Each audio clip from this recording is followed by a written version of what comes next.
High everyone, welcome to notes মিনিয়া। আজকের হচ্ছে আপকামিং ওয়েস্ট বেঙ্গল পিএসসির ফুড এসআই, ক্লার্কশিপ এবং যে মিসলেনিয়াস এক্সাম আসছে সেই এক্সামগুলোকে লক্ষ্য করে যে জিকে সিরিজ, সেই জিকে সিরিজের আজকে হচ্ছে সেট নাম্বার 11। তো আজকের এই সেটে টোটাল 20 কোশ্চেন আলোচনা করা হবে এবং প্রত্যেকটি সলিউশন ডিটেলসে দেওয়া হবে। তোমরা অবশ্যই কোশ্চেনটি অ্যান্সার বলার আগে ভিডিওটি পজ করে অ্যান্সারটি ভেবে নেবে এবং তোমাদের টোটাল স্কোর কমেন্টে জানাবে। তো ফার্স্ট হচ্ছে দি length of the badminton court. তো ব্যাডমিন্টন কোর্ট সিঙ্গেলদের জন্য যে খেলা হয়, তো তার লেন্থ কী হবে? তো এটা রাইট অ্যান্সার হবে অপশান 1, 13.40 মিটার। এটাই হচ্ছে লেন্থ এবং ওয়াইড হচ্ছে 6.1 মিটার। এটা হচ্ছে ডাবলসের জন্য এবং সিঙ্গেলদের জন্য 5.18 মিটার। এবং ইম্পর্টেন্ট ব্যাডমিন্টন প্লেয়ার যারা ব্যাডমিন্টন খেলার সঙ্গে যুক্ত, তো সেই নামগুলো হচ্ছে নান্দু নাটেকা, তারপরে হচ্ছে পারুপল্লী কাশ্যপ, অশ্বিনী পোনাপ্পা, জালাগুট্টু, পিভি সিন্ধু, অপর্ণা পোপাট, তারপরে হচ্ছে পুলেরা গোপীচাঁদ, প্রকাশ পাড়ুকোন। এরা হচ্ছে এমিনেন্ট পার্সোনালিটি যারা হচ্ছে ব্যাডমিন্টন প্লেয়ার, ব্যাডমিন্টন খেলার সঙ্গে যুক্ত। এরপর হচ্ছে ইম্পর্টেন্ট কাপ ট্রফি ব্যাডমিন্টন খেলার সাথে রিলেটেড। একটা হচ্ছে আগারওয়াল কাপ, এটা হচ্ছে ইম্পর্ট্যান্ট। তারপরে হচ্ছে দিভান কাপ, তারপরে হচ্ছে চাড্ডা কাপ, তারপরে হচ্ছে লেডি রতন টাটা কাপ, তারপরে হচ্ছে Narang cup, Thomas cup, Uber cup যেটা হচ্ছে অনলি ফর উইমেন, তো উবের কাপটা হচ্ছে উমেনদের জন্য। তারপরে হচ্ছে সাদিরমান কাপ। তো এই প্রত্যেকটি হচ্ছে ইম্পর্টেন্ট কাপ যেটি হচ্ছে বা ট্রফি যেটি হচ্ছে ব্যাডমিন্টন খেলার সঙ্গে যুক্ত। এছাড়া দেখো ক্রিকেট যে পিচ হয়, তো এই ক্রিকেট পিচের যদি বলে লং মানে দৈর্ঘ্যে কত আর প্রস্থে কত, তো লং সাইডের হচ্ছে এটা হচ্ছে 22 ইয়ার্ড মানে 20.12 মিটার এবং প্রস্থ হচ্ছে 10 ফিট বা 3.05 মিটার। এটা হচ্ছে ক্রিকেট পিচের লেন্থ। নেক্সট হচ্ছে who is the administrative head of the Indian audit and accounts department. তো অডিট এবং অ্যাকাউন্টস ডিপার্টমেন্টের হেডকে অ্যাডমিনিস্ট্রেটিভ, তো এটা রাইট অ্যান্সার হবে সিএজি ক্যাগ মানে হচ্ছে the controller and auditor general. তো অপশান 4 হবে রাইট অ্যান্সার। বর্তমানে ইন্ডিয়ার ক্যাগ হচ্ছে Girishchandra Murmu. First after independent India মানে ভারত স্বাধীন হওয়ার পর ফার্স্ট যে ইন্ডিয়ান ক্যাগ ছিলেন তিনি হচ্ছেন ভি নরহরি রাও। আর্টিকেল 148-এ ইন্ডিয়ায় যে একটা ক্যাগ থাকবে সেই সম্পর্কে বলা হয়েছে, কনস্টিটিউশনের আর্টিকেল 148। এবং ক্যাগ অ্যাপয়েন্টেড হয় প্রেসিডেন্ট দ্বারা কতদিনের জন্য? 6 বছরের জন্য। তাদের টার্মস থাকে 6 ইয়ার্স। নেক্সট হচ্ছে আরণ্যক এর রাইটারকে, এই নোভেলটার রাইটার হচ্ছে আরণ্যকের রাইটার হচ্ছে বিভূতিভূষণ বন্দ্যোপাধ্যায়। অপশান 4 হবে রাইট অ্যান্সার। এর উল্লেখযোগ্য কতগুলো লেখা হলো পথের পাঁচালী, আদর্শ হিন্দু হোটেল, দেবযান, চাঁদের পাহাড়, ইছামতি। এই প্রত্যেকটি হচ্ছে উল্লেখযোগ্য লেখা বিভূতিভূষণ বন্দ্যোপাধ্যায়। এছাড়াও তিনি রবীন্দ্র পুরস্কার পেয়েছেন 1951 খ্রিস্টাব্দে। তো 1951 খ্রিস্টাব্দে বিভূতিভূষণ রবীন্দ্র পুরস্কারও পেয়েছেন। এবং বিভূতিভূষণের ছেলের নাম হচ্ছে তারাদাস বন্দ্যোপাধ্যায়, তিনিও খুব ইম্পর্ট্যান্ট। তার ইম্পর্ট্যান্ট কতগুলো বই হচ্ছে তারানাথ তান্ত্রিক, তৃতীয় পুরুষ, কক্ষপথ। এই প্রত্যেকটি হচ্ছে তারাদাস বন্দ্যোপাধ্যায় যিনি হচ্ছেন বিভূতিভূষণ বন্দ্যোপাধ্যায়ের ছেলে, তার লেখা ইম্পর্ট্যান্ট বই। এছাড়াও বিভূতিভূষণ বন্যপ্রাণী অভয়ারণ্য আছে কোথায়? তো বিভূতিভূষণ বন্যপ্রাণী অভয়ারণ্য আছে নর্থ 24 পরগনার বনগাঁতে, অর্থাৎ পশ্চিমবঙ্গের নর্থ 24 পরগনার বনগাঁতে এই বিভূতিভূষণ বন্যপ্রাণী অভয়ারণ্য আছে। নেক্সট হচ্ছে পার্মানেন্ট সেটেলমেন্ট ওয়াজ ইন্ট্রোডিউসিং। তো চিরস্থায়ী বন্দোবস্ত বা পার্মানেন্ট সেটেলমেন্ট এটা হচ্ছে এফেক্ট করেছিল কে? তো প্রথমে এনেছিলেন হচ্ছে লর্ড কর্নওয়ালিস। তো তিনি এটি নিয়ে আসেন এবং কত খ্রিস্টাব্দে? 1793 এডি। তো অপশান সি হবে রাইট অ্যান্সার। এটা কি? এটা হচ্ছে agreement between east India company এবং জমিদার। এটা হচ্ছে ইস্ট ইন্ডিয়া কোম্পানি এবং যারা জমিদার তাদের মধ্যে একটা চুক্তি, কার ওপর? For fix the land revenue. তো ল্যান্ড রেভিনিউর ওপরে। এছাড়া একটা আছে ডক্ট্রিন অফ ল্যাবস। এই doctrine of labs policy introduce করেন লর্ড ডালহৌসি কত খ্রিস্টাব্দে? 1848। তো ডক্ট্রিন অফ ল্যাবস হচ্ছে 1848 আর পার্মানেন্ট সেটেলমেন্ট হচ্ছে 1793। নেক্সট হচ্ছে Tasmania is separated from Australia. তো তাসমানিয়া অস্ট্রেলিয়া থেকে সেপারেট হয়েছে কোন দ্বারা, কোন চ্যানেল দ্বারা? তো এটা হবে বাস যে স্ট্রেট। তো বাস যে স্ট্রেট আছে সেই স্ট্রেট দ্বারা বা জল প্রণালী দ্বারা এই তাসমানিয়া মেনল্যান্ড অস্ট্রেলিয়া থেকে সেপারেট হয়েছে। আচ্ছা, স্ট্রেটটা কি?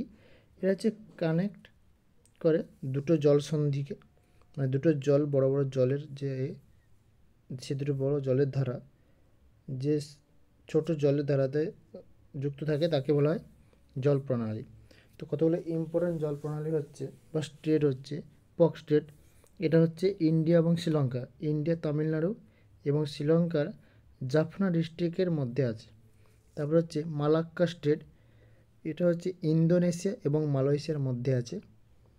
তারপরে হচ্ছে সুন্দা হচ্ছে জাভা সি এবং ইন্ডিয়ান ওশানকে জয়েন করে, সুন্দা স্টেট। তারপরে হচ্ছে কুক স্টেট, এই যে কুক স্টেট, এই কুক স্টেট হচ্ছে সেপারেট করে নর্থ এবং সাউথ আইল্যান্ড নিউজিল্যান্ডের। তো নিউজিল্যান্ডের নর্থ এবং সাউথ আইল্যান্ড কুক স্টেট দ্বারা সেপারেট। তারপর হচ্ছে ব্যারিং স্টেট, এটা হচ্ছে প্যাসিফিক এবং আর্কটিক ওশানের মধ্যে আছে। আচ্ছা, এই তাসমানিয়া হচ্ছে একটা আইল্যান্ড স্টেট, কোথাকার? অস্ট্রেলিয়ার।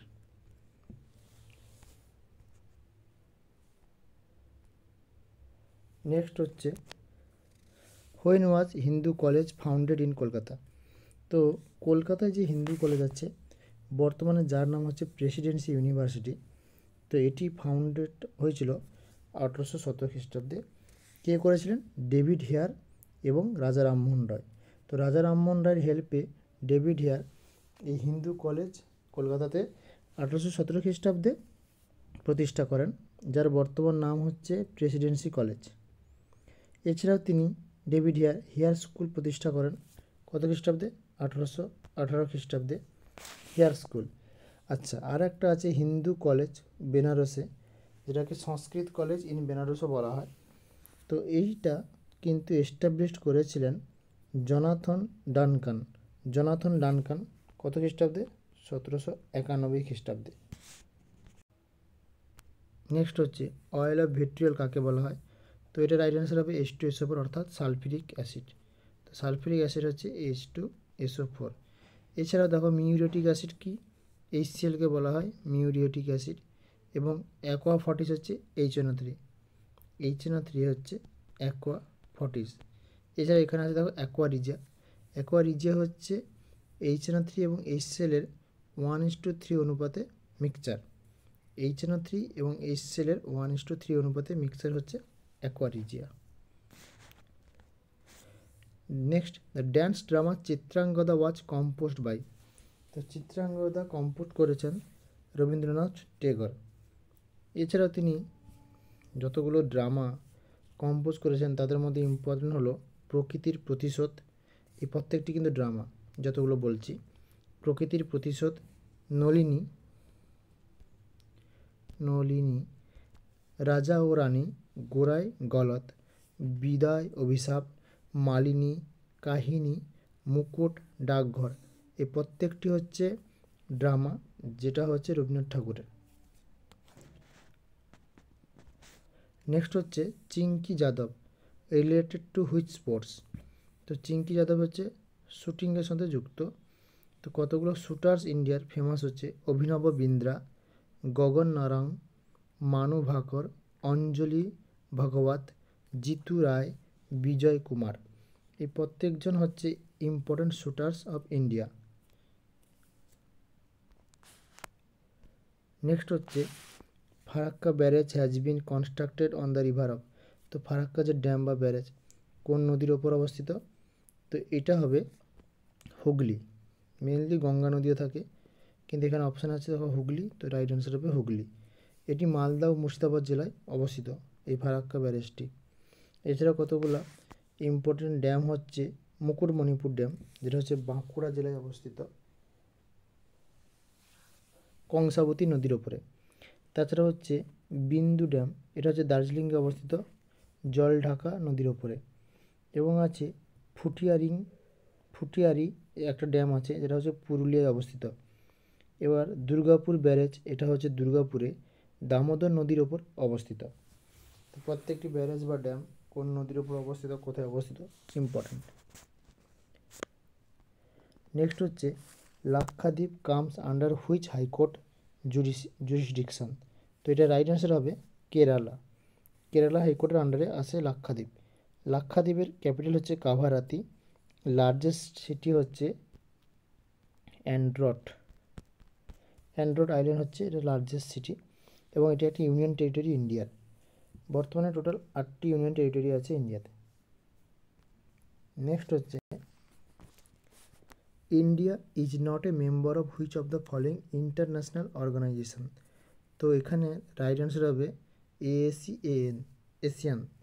এশিয়ানের ফুল ফর্ম হচ্ছে Association of South East Asian Nations. এখানে টোটাল 10 মেম্বার আছে, কিন্তু তার মধ্যে ইন্ডিয়া নেই। ব্রিক্স, সার্ক, ডব্লিউটিও এই প্রত্যেকটির মধ্যে কিন্তু ইন্ডিয়া আছে। তো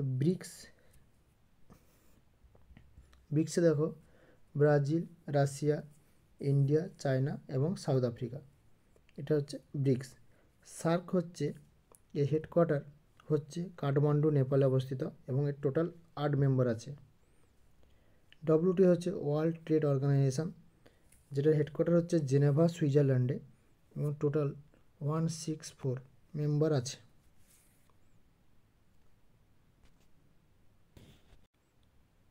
ringworm is caused by.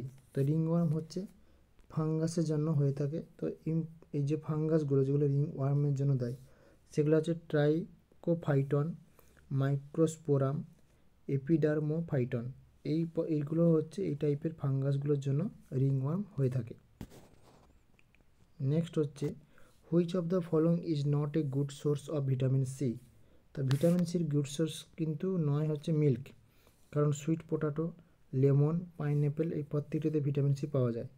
Vitamin C mainly পাওয়া যায় কিন্তু সাইট্রাস ফ্রুটে, এছাড়াও almond, lemon, orange, green pepper প্রত্যেকটিতে পাওয়া যায় ভিটামিন সি।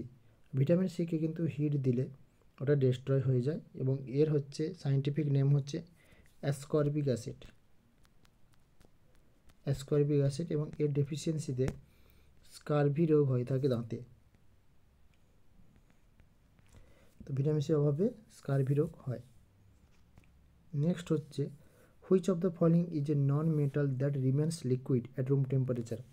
তো একমাত্র নন মেটাল যেটা রুম টেম্পারেচার লিকুইড থাকে সেটা হচ্ছে ব্রোমিন। এটা হচ্ছে পর্যায় সারণীর 17 নম্বর গ্রুপে অবস্থিত। নেক্সট হচ্ছে Lothian island wild life sanctuary is located in which of the following state? তো এটি হচ্ছে অ্যাকচুয়ালি থাকে হচ্ছে ওয়েস্ট বেঙ্গলের কোথায়? সাউথ 24 পরগনায় ফ্রেসারগঞ্জ বলে একটা জায়গা আছে সেটাই। আর এই লোথিয়ান আইল্যান্ড কিন্তু সুন্দরবনের বদ্বীপের সাথে যুক্ত। তারপর হচ্ছে which of the following is the index of Bombay stock exchange? তো বোম্বে স্টক এক্সচেঞ্জের ইন্ডেক্স কোনটা? তো এটা হবে সেন্সেক্স। এটা হবে বোম্বে স্টক এক্সচেঞ্জের ইন্ডেক্স। আর যেটা এস্টাবলিশড হয়েছিল বোম্বে স্টক এক্সচেঞ্জ সেটা হচ্ছে 1875। এছাড়াও ন্যাশনাল স্টক এক্সচেঞ্জের ইন্ডেক্স হচ্ছে নিফটি 50। নেক্সট হচ্ছে which of the following two rivers are flowing beside Jalpaiguri town. তো এটার রাইট অ্যান্সার হবে তিস্তা ও কারালা নদী। তিস্তা ও কারালা, অর্থাৎ অপশান 3 হবে রাইট অ্যান্সার, তিস্তা এবং কারালা। নেক্সট হচ্ছে Sohrai is the biggest festival of which tribe. তো সোরাইটা হচ্ছে সাঁওতালের একটা ইম্পর্ট্যান্ট ফেস্টিভ্যাল। এছাড়াও কতগুলো ইম্পর্ট্যান্ট ফেস্টিভ্যাল সাঁওতালের হচ্ছে বাহা করম, সাকরাত, তারপর হচ্ছে ম্যাক্সিম, রুন্ডো। এই প্রত্যেকটি হচ্ছে সাঁওতাল উপজাতির একটা ইম্পর্ট্যান্ট ফেস্টিভ্যাল। লাস্ট হচ্ছে who is known as Sher Bengal or lion of Bengal. তো এটা রাইট অ্যান্সার হবে K Fazlul Huq, option B হবে right answer. Thank you everyone. অবশ্যই তোমরা ভিডিওটি কিন্তু শেয়ার করবে। অনেকে দেখছো কিন্তু সাবস্ক্রাইব করছো না, সাবস্ক্রাইব করে দিলে এমনও কিছু হয়ে যাবে না। এবং তোমরা কমেন্টে অবশ্যই জানাবে তোমাদের কেমন টাইপের ভিডিও লাগবে। Thank you.